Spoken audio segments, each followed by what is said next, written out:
12 ರಾಶಿಗಳ ಬಗ್ಗೆ ಅಂದ್ರೆ ಮೇನ್ ಪಾಯಿಂಟ್ಸ್ ಅಂದ್ರೆ ಮೇಷ ರಾಶಿಯವ್ರು ಹೇಗಿರ್ತಾರೆ ಇದು ಕ್ಯಾರೆಕ್ಟರಿಸ್ಟಿಕ್ಸ್ ತಿಳ್ಕೊಳ್ಳೋಣ. ಓ ಖಂಡಿತ 12 ರಾಶಿಗಳ ಬಗ್ಗೆ ಹೇಳ್ತೀನಿ ನಾನು. ಏನಂದ್ರೆ ಈಗ ಮೇಷ ರಾಶಿಯ ಅಧಿಪತಿ ಕುಜ.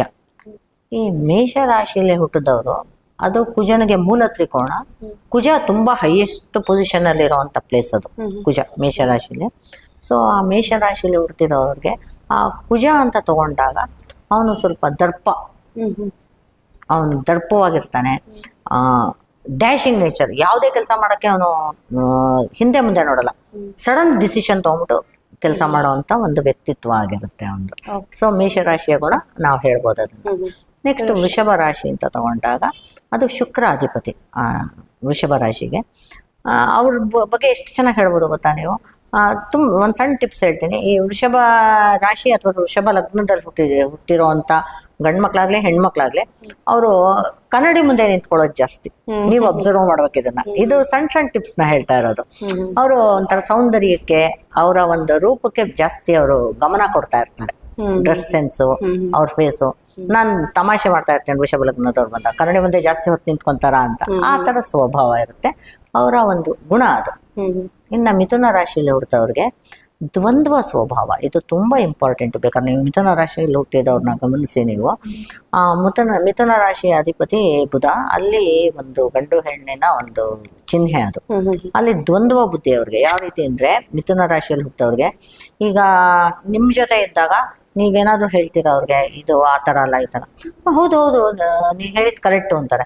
ಇನ್ನೊಬ್ರ ಹತ್ರ ಹೋಗ್ಬಿಟ್ಟು ನಿಮ್ಗೆ ಆಪೋಸಿಟ್ ಆಗಿ ಹೇಳಿದ್ರೆ ಅವರು ಅದು ಕರೆಕ್ಟು ಅಂತಾರೆ. ಆ ದ್ವಂದ್ವ ಸ್ವಭಾವ ಇರುತ್ತೆ ಮಿಥುನ ರಾಶಿಯವ್ರಿಗೆ. ಇದು ತುಂಬಾ ಅಬ್ಸರ್ವ್ ಮಾಡ್ತಿದ್ದೀನಿ. ಇನ್ನ ಕಟಕ ರಾಶಿ ಅಂತ ತಗೊಂಡಾಗ ಅದರ ಅಧಿಪತಿ ಚಂದ್ರ. ಅದು ಜಲತತ್ವ ರಾಶಿ. ಅವರ ಸ್ವಭಾವನೇ ಸೌಮ್ಯವಾಗಿರುತ್ತೆ. ಅವ್ರಿಗೆ ಒಂದು ಮಾತೃತ್ವ ಸ್ವಭಾವ ಇರುತ್ತೆ. ಎಷ್ಟೇ ಚಿಕ್ಕವರು ಹೆಣ್ಮಕ್ಳಾಗ್ಲಿ ಅವ್ರಿಗೆ ಹಿಂದೆ ತಮ್ಮನೋ ತಂಗಿನೋ ಇದ್ರೆ ಅವರು ಅದನ್ನ ಆ ಮಗುನ ತಾಯಿ ತರ ನೋಡ್ಕೊಂತಾರೆ. ಅಕ್ಕ ಆಗಿರೋದಕ್ಕಿಂತ ತಾಯಿ ಅನ್ನೋ ಸ್ಥಾನದಲ್ಲಿ ಅವರು ತಮ್ಮಂಗೆ ಇನ್ನೊಂದು ತಾಯಿ ಆಗಿರ್ತಾಳು. ಆ ತರ ಸ್ವಭಾವ ಇರುತ್ತೆ ಕಟಕ ರಾಶಿಯಲ್ಲಿ ಹುಟ್ಟಿದ್ರೆ. ಇನ್ನು ಸಿಂಹ ರಾಶಿ ಅಂತ ತಗೊಂಡಾಗ ರವಿ ಅಧಿಪತಿ. ಸೊ ನಾವು ಜನರಲ್ ಆಗಿ ಹೇಳ್ತೀನಿ ಇದಕ್ಕೂ ಆನ್ಸರ್ ನಿಮ್ಗೆ. ಪ್ರಪಂಚಕ್ಕೆ ಬೆಳಕು ಕೊಡೋನ್ ಸೂರ್ಯ. ಸೊ ಅವನಿಗೆ ವಿರುದ್ಧವಾಗಿ ಯಾರು ಏನೂ ಮಾಡೋಕ್ಕಾಗಲ್ಲ ಅಲ್ವಾ, ಅವನ್ನ ಯಾರು ತಡೆಯಕ್ಕಾಗಲ್ಲ. ಹಾಗೆ ಈ ರವಿ ಸಿಂಹ ರಾಶಿಯಲ್ಲಿ ಇದ್ದವ್ರಿಗೆ ಅಧಿಕಾರ ಚಲಾಯಿಸೋ ಬುದ್ಧಿ ಇರುತ್ತೆ. ಏನಾದ್ರೂ ಇವಾಗ ಮೊದಲನೇ ಮಗು ಗಂಡು ಮಗು ಸಿಂಹ ರಾಶಿಯಲ್ಲಿ ಅಥವಾ ಸಿಂಹ ಲಗ್ನದಲ್ಲಿ ಹುಟ್ಟಿದ್ರೆ ಅವನು ಮನೆಗೆ ಯಜಮಾನನ್ ತರ ಆಡ್ತಿರ್ತಾನೆ ಚಿಕ್ಕ ಮಗುನಲ್ಲೇ. ಅವ್ನ ಹಿಂದೆ ಯಾರು ಹುಟ್ಟಿರ್ತಾರೆ ಅವ್ರಿಗೆಲ್ಲ ಆರ್ಡರ್ ಮಾಡೋದು. ಆರ್ಡರ್ ಬುದ್ಧಿ, ಅಧಿಕಾರ ಚಲಾಯಿಸೋದು, ಅಧಿಕಾರ ಬುದ್ಧಿ ಜಾಸ್ತಿ ಇರುತ್ತೆ ಈ ಸಿಂಹ ರಾಶಿಯಲ್ಲಿ ಹುಟ್ಟಿದವ್ರಿಗೆ.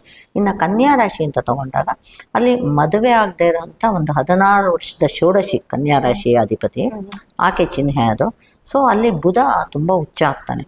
ಅವ್ರಿಗೆ ಎಷ್ಟು ಮಟ್ಟಿಗೆ ಒಂದು ಜ್ಞಾನ ಇರುತ್ತೆ ಅಂದ್ರೆ ಬುಧ ಉಚ್ಚ ಆದವ್ರಿಗೆ, ಅವರ ರೂಪನೇ ಒಂದು ಗುಂಡು ಮುಖ, ಸೌಮ್ಯ ಮುಖ ಇರುತ್ತೆ.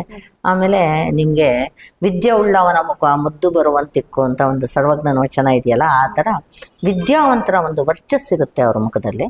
ಅವರು ವಿದ್ಯೆ ಕಡೆ ಜ್ಞಾನ ಜಾಸ್ತಿ. ಅವರು ತಲೆಯಿಂದ ಕೆಲಸ ಮಾಡ್ತಾರೆ, ಬಾಡಿಯಿಂದ ಅಲ್ಲ. ದೈಹಿಕ ಶ್ರಮ ಇರಲ್ಲ, ಮೆಂಟಲಿ ಬುದ್ಧಿವಂತರಾಗಿ ತಲೆಯಿಂದ ಕೆಲಸ ಮಾಡುವಂತ ಕೆಲಸಗಳು ಮಾಡೋದ್ರಲ್ಲಿ ಅವ್ರು ನಿಸ್ಸೀಮರಾಗಿರ್ತಾರೆ.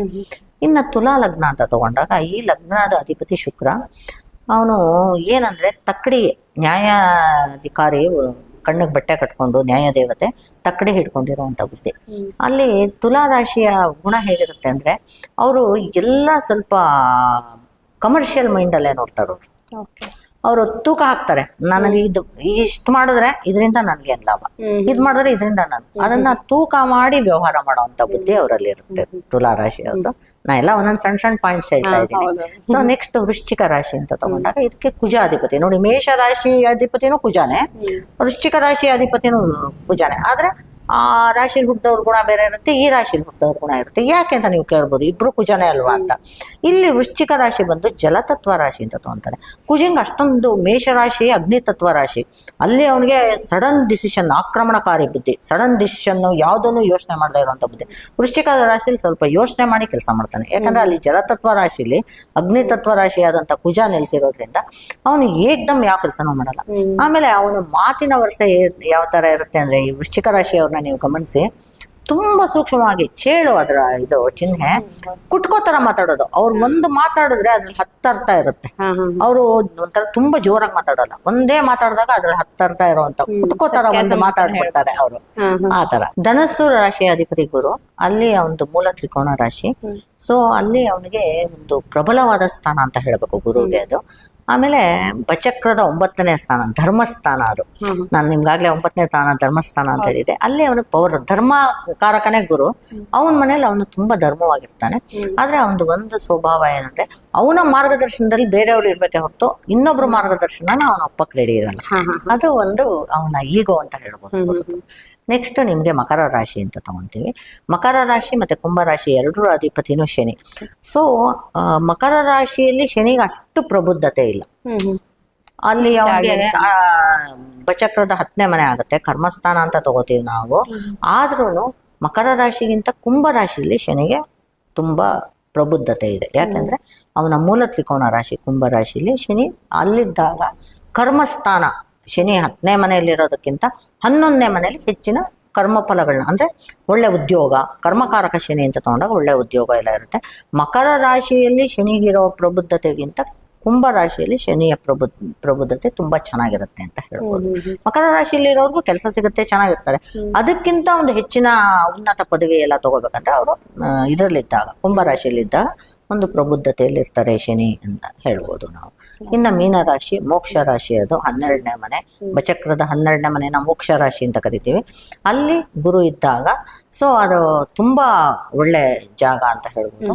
ಆ 12ನೇ ಮನೆಯಲ್ಲಿ ಗುರು ಇದ್ದ ಒಂದು ಜಾತಕರು ಅವರು ದಾಂಪತ್ಯ ಜೀವನ ಚೆನ್ನಾಗಿರುತ್ತೆ. ಅದನ್ನ ನಿಮ್ಗೆ ಬೆಡ್ ಕಂಫರ್ಟ್ಸ್ ಅಂತ ಹೇಳಿದೆ 12ನೇ ಮನೆ. ಸೊ ಹಂಗಾಗಿ ಆ 12ನೇ ಮನೆಯಲ್ಲಿ ಗುರು ಇದ್ದವ್ರು ದಾಂಪತ್ಯ ಜೀವನ ಚೆನ್ನಾಗಿರುತ್ತೆ ಅಂತ ನಾವು ಹೇಳ್ಬೋದು. ಓಕೆ.